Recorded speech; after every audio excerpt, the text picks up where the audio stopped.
জিনিস আপনার কাছ থেকে আমরা শুনতে চাচ্ছি যে এই করল্লার খাইছেন আপনি? অন্যান্য করল্লার চেয়ে এই করল্লার স্বাদ কি আলাদা? স্বাদও আলাদা আর এর চেহারা আলাদা। আমার করলা থাকা পর্যন্ত অন্য করলা সবাই যে ঘরে দিই বল সেই করলা আমি বলছি হ্যাঁ। ও, যে ঘরে দেন সেই ঘরওয়ালা এই করল্লা থাকা পর্যন্ত অন্য কোনো করল্লা ওর ওই কাটা চেহারাই আলাদা, কাটাগুলো ওই যে কাঁটাগুলোর চেহারাই আলাদা এবং এই করল্লা থাকা পর্যন্ত অন্য করল্লা বিক্রি হয় না, সেগুলো মন মরা। মন মরা। আর এটা দেখতে চঞ্চল এবং এটা বেশি। আর এটা খাইছেন তো আপনি? হ্যাঁ আমি তো চাষ করি, আমি তো খাবো। এই তো অন্য ওষুধ তো খুব একটা ব্যবহার করা হয় না। ও, অন্য ব্যবহারই করা হয়নি, ওই হালকা হালকা। কেন যেভাবে আমি মনে করলাম সেরকম নাই তো।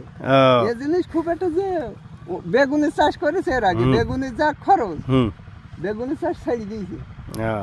তা বেগুনে তো কিন্তু এরকম হালকা খরচে আপনার ওই যে ড্রাগন বাগান, ওই ওখানে আমাদের সেই কলা বাগান আর ওই ড্রাগন করেছে আমাদের ছোট